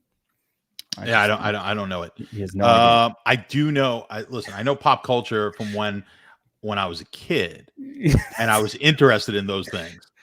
But now, like, I feel like if I waste time, like, this is what I love about podcasts and like the world that we live in now is I'm never wasting any time. Like, no matter what I'm doing, I could be listening to something that's making me smarter. I could be listening to whether it's, these type of podcasts or other ones or audiobooks. I'm a big audiobook guy. So now I just feel like if it's probably not a good thing, but if I feel like I'm just relaxing, doing nothing, then I feel like I'm wasting valuable time. I have to force myself. To relax and just do that. But I mean, come on, you got to watch Game of Thrones. Come on. So anyway, let's get back to it because, they're like, no one cares. We want to know who the plays are. Right. So DeAndre Swift in this game, Khalif Raymond had a lot of targets last week. Amon-Ra St. Brown was the star, but it switches back and forth. I have no idea who it's going to be next week. Amon-Ra St. Brown was the least targeted guy before last week. So it's really tough to tell on the Detroit side where they're going to go. But the nice thing is they're all really cheap. By really cheap, Amon-Ra 3,500, Cephas 43. These are cheap pieces. The scariest part for me is DeAndre Swift because, as you can see, the usage between him and Jamal Williams is very similar. At least on the rushing side, Jamal Williams got more rushes last week, but of course, they didn't throw it to him. They threw it to Swift, but Jamal can catch as well. So there's a lot of risk. To me, it's GPP only. These are tournament guys. You cannot fuck with these guys. Low volume in cash games. Only tournaments. On this group. All right, let's move on to the grossest game on the slate. Broncos, Steelers, 1 point spread, 39.5 point total, John. It's low. I don't know who the quarterback is for the Broncos. Could be Bridgewater out. Could be Drew Lock. For the Steelers, there's all kinds of injuries going on for Ben Roethlisberger at this point. Every week you hear about a different ailment, hip, he's early onset Alzheimer's. He's old as fuck, is what I'm saying. Like, that's not a real thing that he doesn't actually have. No, he does not. It's not something to make fun of. But he does have a lot of arthritis, I'm sure. He has a lot of arthritis. He's very arthritic hands, knees, glaucoma. Yeah, it was just a matter of time before me and Big Ben had a lot in common, and now it's starting. So, because I've got a lot of pains in the joints as well. You get old. Arthritis. Hey, Ben is there. As a matter of fact, the coach came out today and said, one thing Ben can't do is move around anymore. Like he can do everything he used to, except move around. And, it's true with Ben, but it doesn't matter. He could still feed the running back and feed Deontay Johnson a lot of targets. So for me, I play Deontay Johnson every single week in DFS. His salary never goes up. No one ever plays him. It's always been very, very good for me to just play him all the time. I will go back to that. But as far as this game as a whole goes, I don't want nothing to do with it. after that. I don't really want Najee Harris here. He's got like 0 yards on this. It's not like Harris is all of his production is via the pass. He's doing nothing. Let me show this because people don't understand. This guy is running like he's 2.9 yards, 3.8, 2.8. The rushing has been disgusting. His production has come from the pass, which is fine. And he's been great. But at 7K, I need a little bit more than the 20s. This 31-point day was crazy, but it was all off of pretty much, you're going to target the guy 19 times. You can't count on that in this game. You can't count on that in this game. Yeah, Addie's got arthritis and glaucoma after Kelsey, destroyed our souls last week. That was brutal. Yeah. Sometimes those great spots, I mean, you couldn't get a better spot than that, but it did not work out. No, actually, you know what? Whenever everybody's, future reference, guys, and I'm saying this so I remember it myself as well. Whenever everybody's talking about Kelsey, make sure you play some Hill. Whenever everybody's talking about Hill, make sure you play some Kelsey. Just, you want to be on the lower owned side of that one almost every week. Like that's almost always the right move. Just, for game theory, for taking down a tournament, you needed Tyreek Hill last week because he was only 13% owned when everybody tried to play Kelsey. It's just like that. You got to, it's a perfect game for Kelsey, play some Hill. Perfect game for Hill, play some Kelsey. Do the opposite. Game theory. So what's interesting in this game from the fantasy point numbers, like on the running defenses against the run, and I take Tampa out of it. These are the take Tampa and Cleveland out of it. Then 2 of the best, and Carolina, they're right there. It's Carolina, Pittsburgh, and Denver. Let's see what let's actually see what the power rankings say about this game. It's going to be disgusting. It's going to be gross. It's going to tell you don't play the Pittsburgh game. Numbers are worse than, look at that. That's worse than 19 yards. Miami. 19 yards rushing projection, guys. How is I'm shocked Denver. Is it real? Yeah, I'm shocked the Denver number is actually as high as it is. Because Denver's going to run a ton, and that's what they do every week. They do try to run a lot, and maybe Pittsburgh hasn't been that great against the rush. Pittsburgh's been awful against. I'm sorry. Pittsburgh's been good against the rush, at least from a fantasy standpoint. They've been very good. So we got to look at the total rushing yard. Like your power rankings are better than the DVP. You got to look at your power ranking sheet, and like I trust this more than DVP. And if you take a look at, let's see what it says for Pittsburgh here, because this balances it out against the opponent. Defensive rushing is offensive rushing horrible. Defensive rushing neutral, not great. Right. Yeah, so they're just a neutral team against the run. They have not been a team to fear. So that's why that number is coming out the way it is. They're getting it. I trust this number way more than DVP, and you guys should too. The power rankings are better than DVP. Please use this over that because this levels it out against the average. So it's looking at what that running back would normally score versus what he scores in a game against this team. And that's a much more predictive. Listen, if you played Christian McCaffrey every week, you'd be the number 32 ranked rush defense. But if you're holding him to 25 fantasy points, you might actually be a very good rushing defense.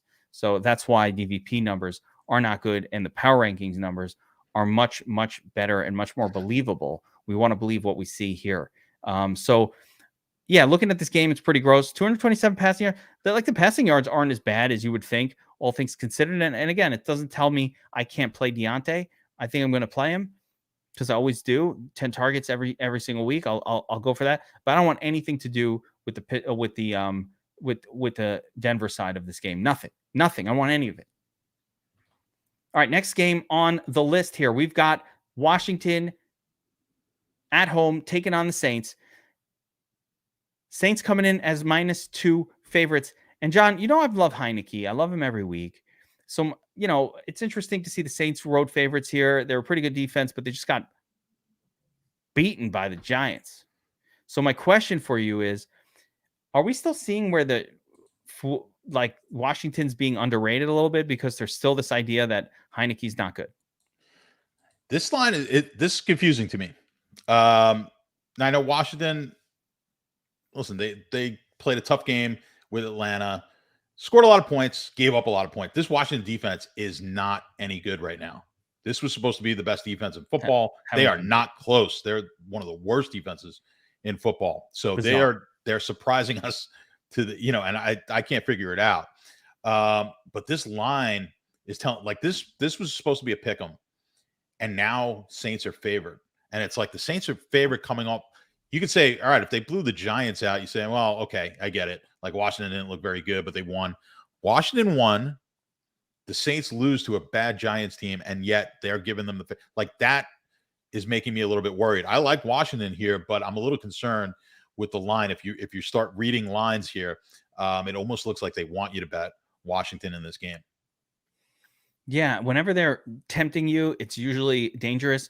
Obviously, we'll take a look at some of the public numbers to see kind of where the bets are going later in the week, but it is interesting. I don't like targeting any offense against the Saints, but you can't deny that the Giants put up incredible numbers offensively against this team last week. It cannot be denied that happened. So do the Saints have somebody who can stop Scary Terry from doing another, great fantasy performance? Probably not. Like, I don't know that the Saints have a defender good enough to stop Terry McLaurin. I always pay attention to who the number one cornerback is that they're facing, because for the most part, if you throw to Terry McLaurin, he's pretty much a top 5 talent at wide receiver in the NFL. He's going to catch the ball. Like, if you throw it to him, he will catch it and he'll produce. You saw that heave at the end of the game. Wow. Yeah. Listen, that was all a catch. But he had 13 targets. He only caught 6 of them. Now, I don't know if that was more the quarterback issue. It was quarterback. He was not missing it. The quarterback is not, it's Taylor Heineke. He's heaving up, passes a lot of times that just are not there. But what I like about Heineke is he's scrappy. He keep throwing, he'll run a little bit, and he's a scrappy guy. Like, he doesn't like fold under that pressure. He just keeps going for it. Gunslinger, I mean, whatever you want to call it. The arm strength and the accuracy are not Aaron Rodgers. There's a reason this guy is, he's never going to be a top 15, like, actual quarterback, because there's some accuracy issues. There's some arm strength issues there. But, like, as far as scrappiness, as far as willingness to throw it down the field, bravery, he doesn't fold under pressure. He just kept going to it. And eventually, when McLaurin could get one, he got it. So that was a lot of what I saw in that game. Yeah, I'm not afraid of him here in this spot either. So he's this is like a very neutral game for me, but with that, he's the one piece that I do like in this game. Like I said, you don't want to get too crazy going against the Saints. And this total is kind of telling us the same thing. So 44.5 total doesn't get me too excited, but could certainly an okay one. Yeah, I mean, you can play McLaurin here. A couple of names. Marquez Callaway, I think, is in play here. He's the only wide receiver really that's getting targets for the Saints. They don't throw a lot. They're only throwing the ball 22 to 25 times a game. But Marquez Callaway is the best of them, and very, very inexpensive. Of course, some people will play Kamara here as well on the Saints side, and I'm fine with that. I probably won't have a ton of it myself because I'm going to focus on Henry and Cook as my pay-ups. But Alvin Kamara is hanging around, maybe the lowest owned of the three. And, Hill is killing Kamara and Jameis. Pace him, yeah. And Jameis. You can't play Jameis Winston at all. It's like, he's taking touchdowns away from both of them. It's a tricky situation. This is not a stackable game. Carlos, that lineup that took down the early slate might have taken down the main slate too with that group of players right there. So that could have been a main slate winner. I think my highest score on DraftKings was on the early slate only. I think I had 227 and change or something like that. Yeah, I mean, I don't know what you scored there, Carlos, but like this is kind of floating in the wins the Millie Maker if you played it level. Like, I don't know who the other running, Zeke, that could have won a Millie Maker, man. Did you check that? So that's a really good lineup. All right, let's move on. There's 2 more games that are, and then there's a grossy couple more games here though that I'm interested in. Eagles, Panthers. I like this game. 45-point total, 3.5-point spread. Panthers. This is a fun game. John, what do you think about the spread? 3.5-point for the Panthers. I can't wait to talk to Gargano. Actually, by the time we talk, it'll be too late. But he loves the Panthers. He loves, he's an Eagles guy, and I might have to text him to ask him what he thinks of this one. But what do you say? Yeah, I think on the surface, this looks like a pretty easy, like, go ahead and take Carolina against Philly. But I'm going to be on the other side of this game. I think this is one of those games that they're sucking you in. I don't like Carolina nearly as much as Gargano does. So I think it's a little bit of fool's gold here. I think we're taking. I like the number. I like the 3.5 to 4. I think the Eagles keep this game closer than people think. And I think this is a line that is. I think they want you to take Carolina in this. I think the public will take Carolina. I'll be on the Eagles. Yeah, I don't know from a betting angles, but I will say this from a DFS angle. The Panthers don't really have any cornerbacks that I have to be scared of. So, they got a decent run defense, but the Eagles don't really run the football that much anyway. It's really a passing team, and with Hurts running around, kind of going crazy out there. So I think, the tight ends for the Eagles in play, Zach Ertz is probably better than Goddard just because Goddard did it last week and Ertz is just a lot cheaper and they're kind of the same guy right now. Devonta Smith involved. Jalen Reagor and the rest of those guys, outside of like tournament tart throws, out. So it's really just Hurts, maybe Devonta Smith and the two tight ends. Usually, again, I'm going to go to Ertz because Goddard is just so much more expensive. Inexplicably, they kind of do the same thing. On the Panther side, you can go right back to DJ Moore. One thing I will tell you, you could also play Chuba Hubbard again. If Christian McCaffrey's now, you can go right back to Chuba Hubbard. I want to get a look at his usage, but you could go. Here's the thing about Sam Darnold, and this kid has been doing this since the Jets days. When he's focused on a wide receiver, he's only throwing to that guy. Like, he is not a quarterback that checks off very often. So, he's throwing at a massive. Now, actually, it's funny. There was a bounce in target rates for Robbie Anderson last week. It didn't show up on the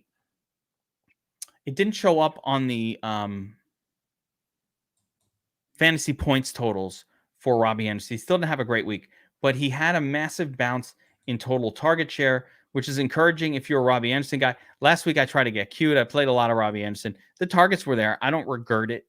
It was the right play. It just didn't work. But I had no regrets for me on that one. Now, overall, Chuba Hubbard, I'm just looking at his target share. Man, they just didn't throw to him much. We might not be able to count on him getting a ton of targets overall, but they threw to him a ton the previous week, so it's kind of weird. But Rodney Smith, there it is. Who the fuck is Rodney Smith? And so I think we have to be concerned. I'm just looking at these numbers. I didn't even see this. I didn't even get a chance to grab Rodney Smith in my dynasty leagues. This is the first I'm looking at the matchups. Who the fuck is Rodney Smith? Are you familiar with? Did you know Rodney Smith was the guy last week getting all these touches? I did not. No. This is news to me right now in real time, guys. Who the fuck is Rodney Smith? After this show, I will be like on my dynasty teams, like Rodney Smith. Pick him up. They went a lot to Rodney Smith, and they threw more to Rodney Smith than they did to Chuba Hubbard. So actually what I learned just now is fuck Chuba Hubbard. I don't really want, that's a scary play. If there's another guy there that's getting targets, I need to look into that situation more in depth. As far as the rest of this team goes, they obviously don't throw very much to their tight ends. So we don't need to worry about any of them. There's too many of them anyway. It's really just DJ Moore who's been consistent. And then Robbie Anderson, they're trying to bring him around. And I do think Robbie Anderson breakout game is coming.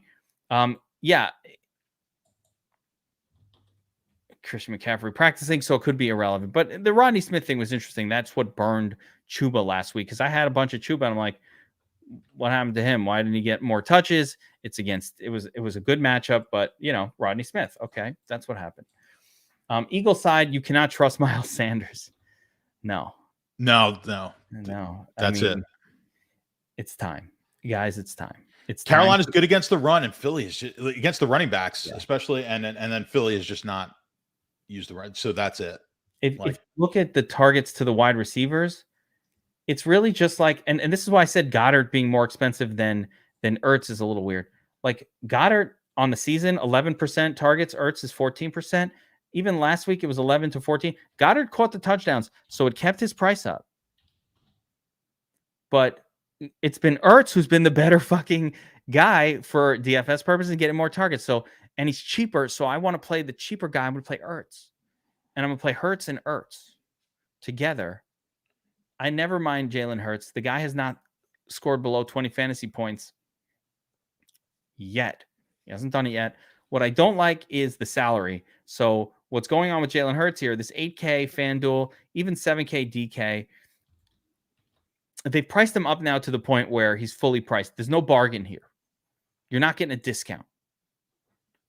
The discount's gone on Hurts. You're paying full price.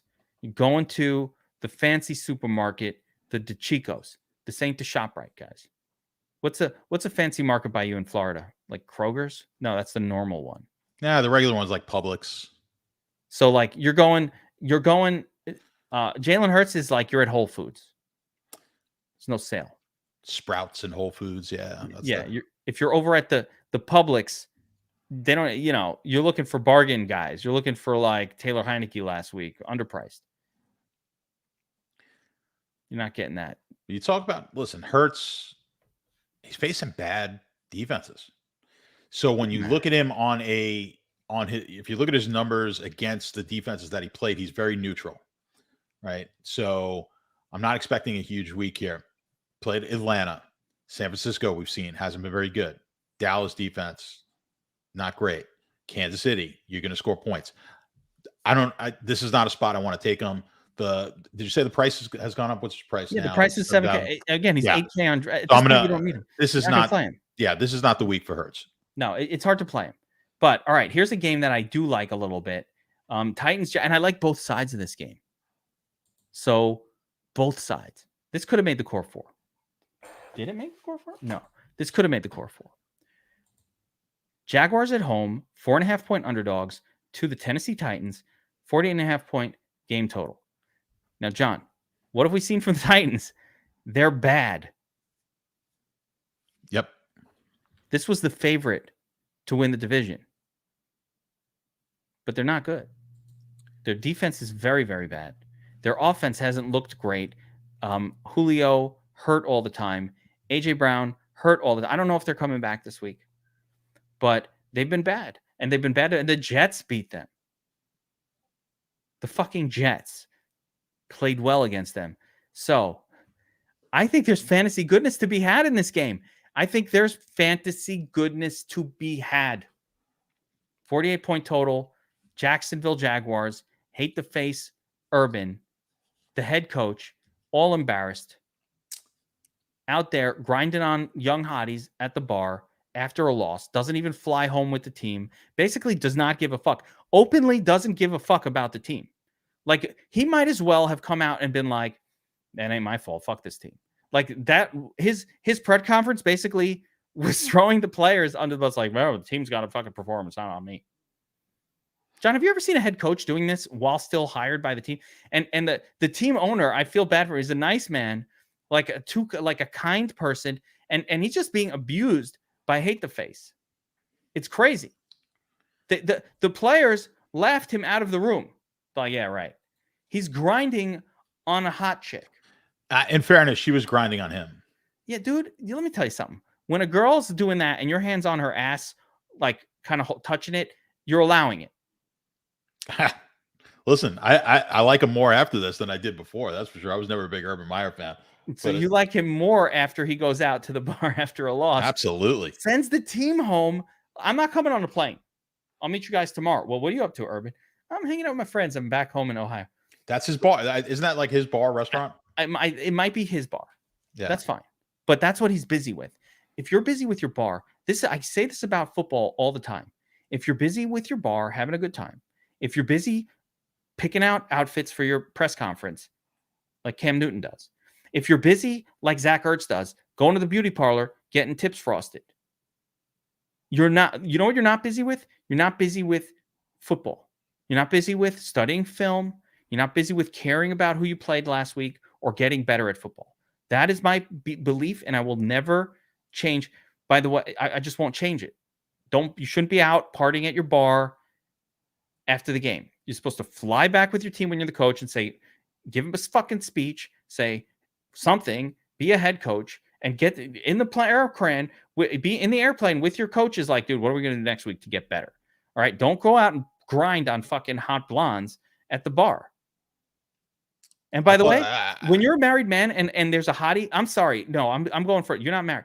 When you're a married man, you don't know this. And there's a hottie, a blonde hottie, and she's backing her ass up into your gurn, doing a little bit of this. Yeah, it's nice, but you know that should not be. You like, dude, my fucking wife sees this shit. No, back the fuck up, ho. Go over there. That's the single dude, John. He's with us. Go to John. Grind on his crotch. He wants it. Elbow to fist. You'll like it. Go over there. All right. I'm here. I'm watching. I'm enjoying the view. No touchies. That's what you do. Yeah. You see, when you're a Joe average married guy, is that what your antennas need to go up grinds and go on Joe average. No one's grinding on me anyway. Yes. And if that does happen, you have to, your antenna has to go up and say, this has got to be a setup. I'm somehow like my wife is behind this, and but Joe average doesn't believe that a blonde hottie is going to grind you without when you're an NFL detective taking actual photos of exactly. The situation. You're going to be on that cheater show, and your wife's going to come out of the car like beating the crap out of you. But yes, but when you're Urban Meyer and you got that huge ego, you're like, yeah, of course she's into me. Of course this 20-something-year-old chick really finds me attractive. So. I digress. The game. He's just a douchebag. So the question is, I've never been a fan. The question is, can the team though say we don't care that our coach is a douche? We're still going to play well this week. And I think yes. I think the psychology is no. There's too much turmoil in the locker room, and I don't think that translates to they're going to be absolutely awful on the field. I'd like to go the opposite of that. But how do you feel? Because this is very much like a gambler's fallacy type situation. Not really. Yeah, I'm not hung up. Yeah, I'm not hung up on this. I mean, this is in all honesty, it's absolute insanity that this is as big of a story. I like to ignore these narratives. This is between him. Listen, if his wife wants to be upset with it, she's got every right to be, and that's between it. I mean, why this affects the team on a day off, whatever. I don't think the team really gives a shit. They probably don't like him all that much because he's going to be fired before the end of the season. He's one of those college guys who comes in and thinks he's going to run it like a college program, and it doesn't really work. Nick Saban tried that. Different with Pete Carroll, who's more of a buddy. He was an NFL guy. He was an NFL guy, but so was Nick Saban. But they were, he's more of a buddy. He's friendly with the players. He's buddy with them. He's not running it like a dictatorship like they do at the college level. And I think Urban Meyer. And plus, let me tell you something about the on the field. I did not like. I know it was working. I didn't like what they were doing with Lawrence. The amount of runs, running him on the goal line on that game, is a coach who doesn't give a shit about the future of this kid. Now, the kid's got the ability, which is what makes him special. He's got all the arm talent, and he can run a little bit. I don't want to see him running RPOs on the 1-yard line, trying to run linebackers over to score touchdowns. I don't give a shit that he scored. That if I'm the owner of the team, I'm like, listen, I need this kid for the next 12 years to be my quarterback. Let's back off. Let's hand the ball off to Robinson. He looks like he could probably score. He played a pretty good game. And let's not get my quarterback killed in his first season when the team sucks. So I didn't like that. To me, that's a head coach who doesn't really give a shit, doesn't know how long he's going to be there, and is not looking at the long term for his team. So yeah, this game it's a no bet for me. Normally, I don't buy into all the like I said, I don't buy into all the off field crap. But when you look at this game, it was 7.5. Like Tennessee should have been a 7.5 point favorite before last weekend. Their awful play has knocked this down to a 4 point. Or spread. Was it the Jaguars finally being somewhat competent? Not really. I think this is more the Tennessee side of the game. I just think Tennessee's moving, and they're moving the total moved as well. This was going to be a 52 point total. We're now looking at a 48.5 point total. Here's my take on this. Number one, I really like the Jacksonville side of this game from an offensive standpoint. DJ Chark is out, so the offense is now even more condensed with Laviska Shenault and I'm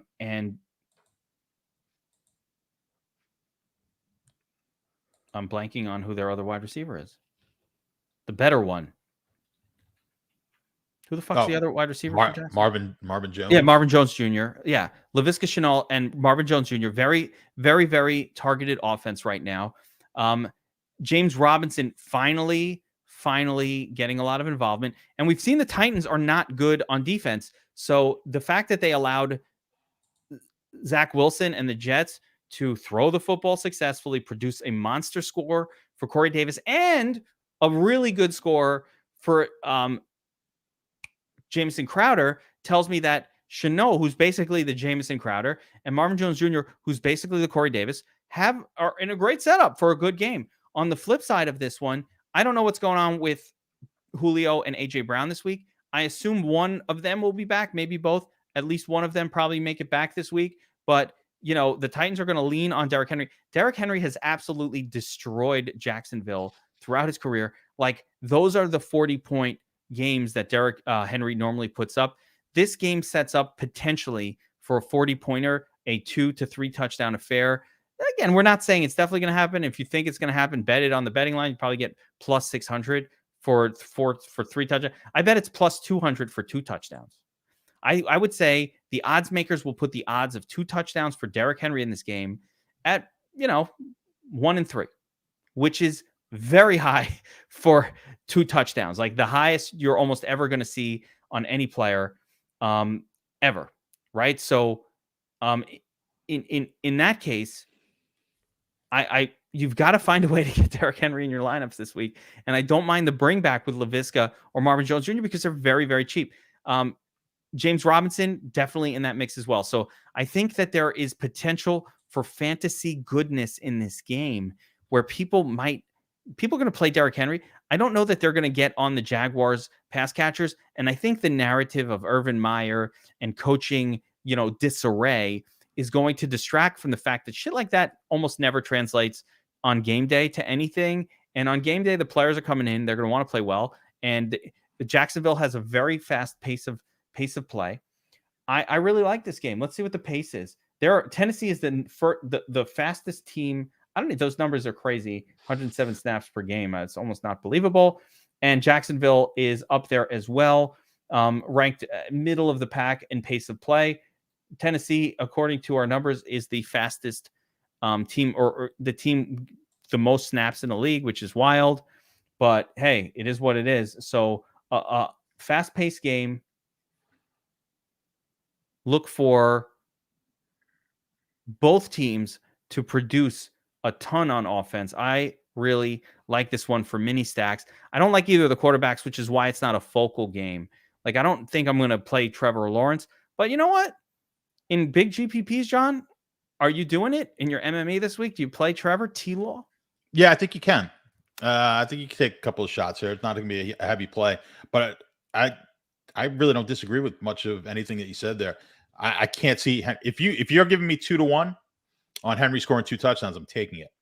I think it's going to be lower than that actually on a 2 touchdown number. It could be plus 150. I mean, I think that's the number. If I was giving you I would put it at 150. I don't know that. I don't think I've ever seen a 2 touchdown. I know plus 150. That's why I'm guessing plus 200. That's what it was against the Jets, but like it could go even lower than that. So it's a very high likelihood. Doesn't mean it's definitely going to happen, but it's it's not even above 50% to happen, but it's as high of a likelihood as you're ever going to see of a player put up 2 touchdowns. All right, let's try to power through some of the rest of these games here. Patriots, Texans, listen up. I know a lot of people want to play Brandon Cook. I know this. I understand why. But just keep in mind that it's still Davis Mills at quarterback, and it's going to be hard for Davis Mills to produce a tournament-winning score from a guy from that guy. I mean, it's just he's not cheap enough to where you could feel comfortable with that situation. And we already saw last week, Buffo, who's I'm assuming from Buffalo, maybe not, is aware that the Bills pull up a really big number against this Davis Mills character last week. So let me ask you this. First off, I don't think you could, I'm not betting the Texans here. No way. Not for me. But are you going there? Are you going with this team and say Patriots, whatever? They're not that good on offense. They shouldn't be favored by 10, even if it is the Texans. I don't know. What's your take on this? Yeah, I got to lean towards Houston on this. I know they're a terrible team, but I bet a lot of bad teams. Yeah, Because bad teams get overvalued. You love the underdog. Yeah, bad teams get or undervalued, I should say. Do you ever bet money line and just say fuck it? Let me just pick the winner. No, I don't. Just because it's just a lot of the stuff I've run on the back testing has just been against the spread. But am I a donkey if I like to do money line parlays instead of against the spread? Not at all. I just want to pick a couple of winners and maybe parlay it up. Here, quickly on parlays. If you have an edge on straight betting, then you have an even bigger edge on parlays. If you are a sucker straight better, then you're going to be an even bigger sucker on parlays. It makes it worse. Exactly. It exaggerates and it accentuates. What's the word? Accentuates. There you go. Yeah, I did really good on my math SAT, and then my verbal SAT was about half of what I got on my math. So I'm shocked by this. You got to help me. You just blew my mind. Yeah, you have to help me on words. From I'm not the best with my vocabulary. You're from Brooklyn, so you say exactly. It's ask. Mrs. Spee in 4th grade, she tried to get that out of me. Yeah, I'm asking you for a sandwich. Exactly. It's not sandwich either. And street SHTRET. Street SHT. Yes, that's right. I'm from there. That's exactly. So yes, but so yeah, that would be my lean. That side of the game. I agree with you here. As far as from a fantasy perspective, but the tight ends for New England, here's the problem. You got 2 of them, but I know, but but that's where the points are going to come from. But I think it's going to be multiple tight ends. I got 2 for you. 2 players in this game that I'm interested in, and none of them are Brandon Cooks. Number 1, Jacoby Myers, the law firm, a target monster so far this season, hasn't scored a touchdown yet. Still fairly inexpensive for that reason. I think this might be the game where he gets that elusive tutty. He's not a touchdown scorer. He's very much like what Julian Edelman was. He's playing that role in the Josh McDaniels offense. But, man, doesn't Mac Jones look like a young Tom Brady out there? I know it's fucked up to say, but I was watching that game, man. I thought it was Tom Brady. At times he looks poised. He is calm. It's great. I don't see him as a young Tom Brady because Tom Brady's the greatest of all time, but he looks good and he looks calm and he looks like the best of the rookie quarterbacks right now, the most poised out of any of them. So I'm going to give him some props there. Jacoby Myers playing the Julian Edelman role in the Patriots offense. It's a very voluminous role, especially against a team that has no ability to rush the passer like the Texans. Here's the second guy I like a lot. Damian Snacks Harris. Okay, number 1, I don't know what the prop is on this kid. Bet the over on those rushing yards. He's coming off of a game where he ran for -6 yards. The prop's going to be too low this week compared to what he's going to do. The Patriots will go right back to Harris here. The way that Bill Belichick operates, he knew last week Harris was a bad play against that Tampa. They are very game plan specific with their running backs. I don't think they're going to go to Bolden. There's nobody else. It's going to be a Damian Harris week here. Look for him to not just score a touchdown, but to run potentially for 100 yards in this game. And I could see a scenario where the Patriots feed him and feed him and feed him and feed him. So in DFS, no one's playing Damian Harris. Nobody. He's going to be very low owned, and he is in a unicorn. He will not have a better matchup than this all year. If you don't play him this week, just don't play him ever. Just be like, I don't play this guy. Wipe him off your mind. But if you're ever going to play him, you play him this week in DFS on your fantasy team. Bring him out from wherever the fuck he is on your bench. Put him in the starting lineup this week, guys. Damian Snacks Harris. And I like Jacoby, the law firm, in this one as well, as a fantasy play. All right, moving on. This is just a really bad game here. Bears Raiders. Honestly, this is a nothing to see here situation for me in terms of fantasy, but 44.5 point total, 5.5 point spread, John. Any interest? Yeah, I mean, this line has come down. It was going to open up at 7.5, so it's actually come down a little bit. Now they've named Fields that's it. He's QB1. Not a ton of interest in this game for me. I like to lean on the dogs a little bit, but I'm not so sure about this game. Las Vegas is a better team than I think I anticipated coming into the season. As I think about it, the problem with Fields is he hasn't thrown a lot of passes. and they're kind of doing this weird hide him thing. But of course, I said no fantasy interest, but actually for DFS purposes, Damian Williams is going to be kind of like a mediocrely priced running. He's really not cheap. He's priced exactly where Montgomery has been priced. So, yeah, I think they're going to be able to run the ball. I think they'll run the ball decently in the game, but I think Las Vegas. I think they're going to throw the ball. So I don't think this is a game I'm going to totally wipe off and not. Yeah, you're right. Touch. You're right. As I look at it a little bit further, I don't like teams against the Bears, so I don't really have a lot of interest in the Raiders in this one. So I'm going to say a little bit more. I'm not super interested in the Raiders side because the Bears have been a very good defense and just a slow game, low scoring type situation. So I just don't see a lot of points coming from the Raiders. Doesn't mean that Ruggs or Waller couldn't individually pop off in this game. I just don't really see like an offensive juggernaut game from the Raiders offense. I think on the Bears side, yeah, you got it because it's so concentrated between the running back and just the two pass catchers. Although it's been nothing to Allen Robinson. So it's been all last week. It was all Darnell Mooney, but Fields, mild interest. Fields just didn't score enough. He's already had 2 week samples. I think Fields will pop off at times, but I didn't see enough running from him even last week to get me excited either. I'm just not excited about it. Damian Williams is probably the only guy I'm interested in. And I'm not sure how interested I'm going to be. I need to see the story with that injury. Let me go to Fields. 5,200. So he is cheap.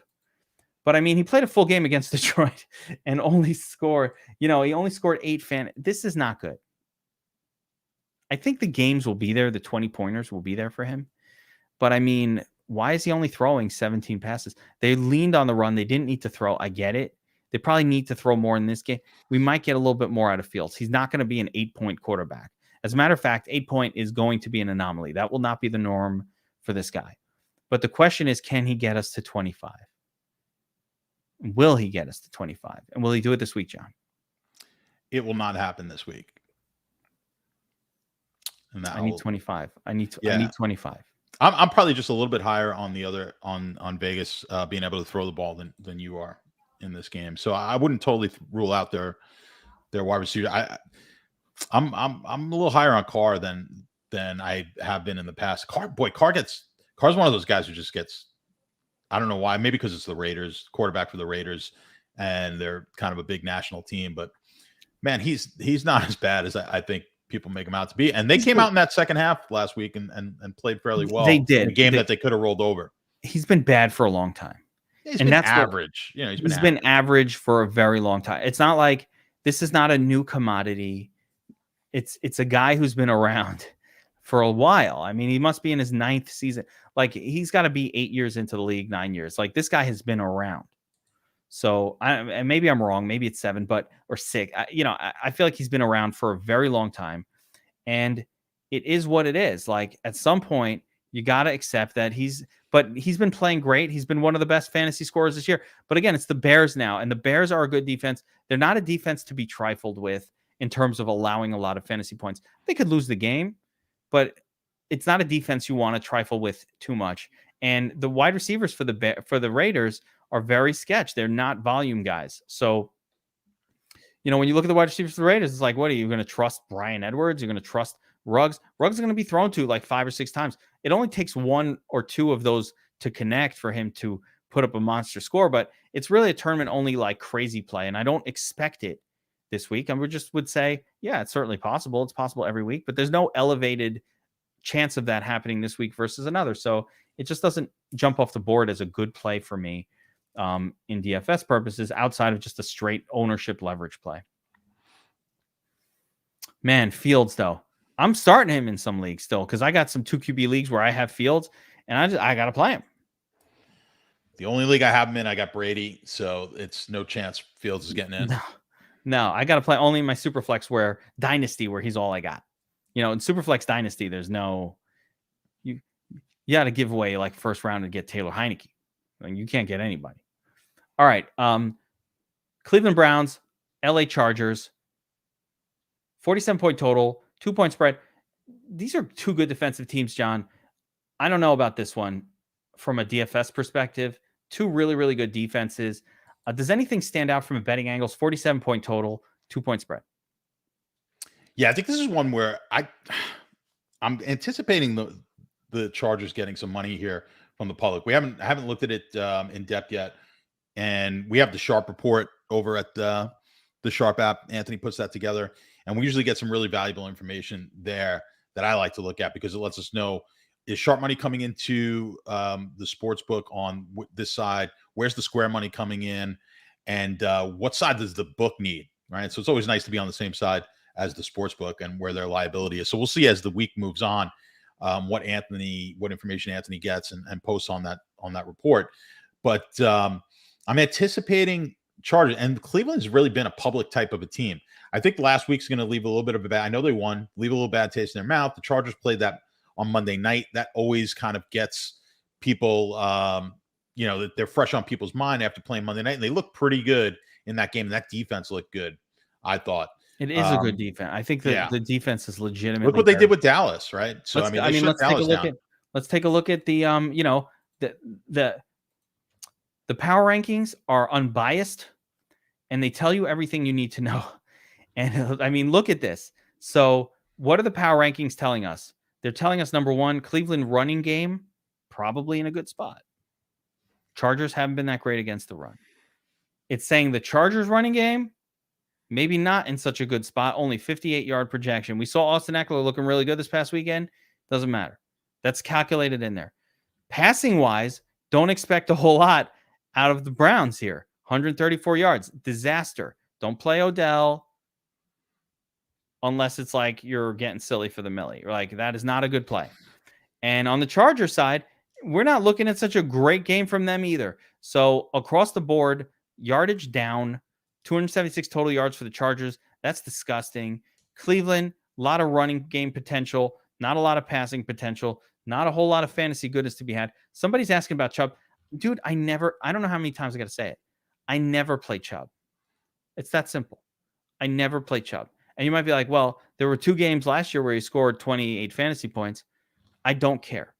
And the reason I don't play Chubb is because Kareem Hunt is coming in the game and stealing the touchdowns. And Chubb is priced not like a guy who comes out for another guy. He's not priced like that. He's priced like he's an elite stud. And he's priced like he's Dalvin Cook. But Dalvin Cook doesn't have Kareem Hunt coming in and stealing all the tutties. So fuck Chubb. Yes, when he scores 2 touchdowns, can he get you 27 points? Great, sure. But what are the odds of him scoring 2 touchdowns? Not that good. He does it. He's going to do it a couple times this year, and I'll be like, oh, I could have played Chubb. But you know what? I will continue to never play Chubb, and I'll just get burned on those few weeks. John, what do you think about that as a DFS approach? I know you don't do this, but because I study your MME every single week, by the way. You don't even know. That's what I do. I know you do. Yeah, I study your MME every single week, and I want to know I know your style. I know exactly. Your style fits in with like a bunch of other pro, and then there's a whole other group of MME pros that do a very different style, and it's fascinating to watch it week after week. And by the way, if you guys aren't doing that, it's an important thing that we do on the Monday week in review show. You should be watching that because we go through this kind of stuff and we look at how the winner of the big tournaments and winners are approaching the slates. John is very much I'm going to get exposure to everybody guy from what I've seen. So I know you do that, but what do you think of my fuck Chubb approach? Do you think that makes any sense? Yeah, no. When we talk here on the pod, this is more of a. I always put myself in the mindset of I'm just playing 20 lineups, right? Yeah. And in that scenario, I agree with you wholeheartedly. As you mentioned, my approach with the MMEing is I'm going to have a piece of both of those guys, and sometimes it looks terrible. Like you got on me. I needed Hopkins a couple of weeks ago. I told you don't play Hopkins. But he's in the mix, and then he winds up in my best lineup, and you're like, son of a bitch. Like, I really didn't like him, but here he is in my best. I did have a good week last week. I mean, I netted quite a bit, nice. Mostly on FanDuel. So it was really, last week was good. So far, it's been a pretty good NFL season. But yeah, I've been in the hunt here, and it sucks when you play my style, and you're like, God damn, like that wasn't a player I even liked. But oftentimes, guys I don't like do well too. But that said, yes, I agree with you. 20 lineups, pass on it.